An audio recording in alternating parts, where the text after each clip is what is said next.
J'en ai une autre aussi, mais je suis pas sûre que tu pourras adhérer parce que encore une fois, j'ai zéro moyen de prouver et elle est complètement biaisée, hein, encore une fois, bah, comme, toutes mes théories du complot, hein, généralement. Enfin, quoique celle, sur le set qui est plus trop diagnostiqué en France, c'est celle qui avait le plus de matière. Les elfes et les fées, dans la majorité des maisons, et ben, en fait, ils se cachent et puis je dis elfes et fées pour englober, hein, mais enfin, je sais pas ce que c'est que ces créatures.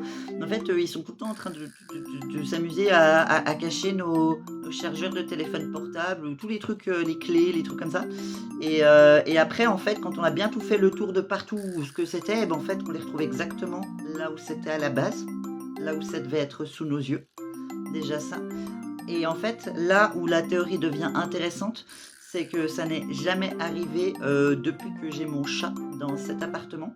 Or, mon chat est extrêmement, anxieux et en fait, mon chat est un peu fou, hein, comme j'en ai souvent parlé et je crois qu'en fait, mon chat est extrêmement, tout le temps sur les nerfs à cause, des petites, fées, elfes ou quoi que ce soit, qui s'amusent à cacher les trucs et qui vivent dans tous les appartements, dans toutes les maisons, sans payer de loyer et que du coup, en fait, elles sont plus occupées à effrayer mon chat et puis que ça les amuse et que c'est pour ça qu'en fait, il est tellement effrayé de tout et qu'on n'arrive pas à le calmer. Voilà, bref.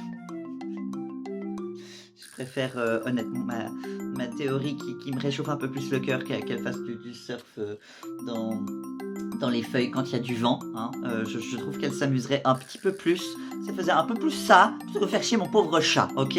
Parce que tous les frais vétérinaires, puis après le chat il se venge sur moi, hein. Mais je c'est ma seule explication de pourquoi j'ai beaucoup moins de problèmes de perdre toutes mes affaires depuis que j'ai mon chat. Alors qu'avant, même dans cet appartement, hein, j'avais beaucoup ce genre de problème, mais depuis que j'ai ce chat, ça n'arrive plus.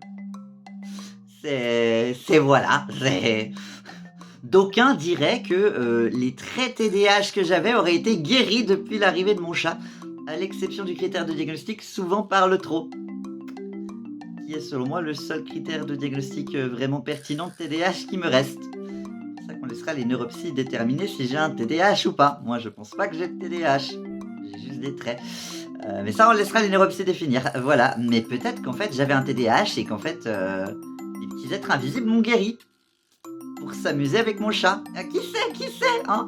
Toutes ces théories du complot, mais qu'est-ce qu'on s'amuse avec Cory, c'est et là, tout le monde est rassuré de se dire: «Putain, mais heureusement que ce type voit une psy une fois par semaine. Imaginez si Cory ne voyait personne, qu'est-ce qu'on aurait comme théorie?»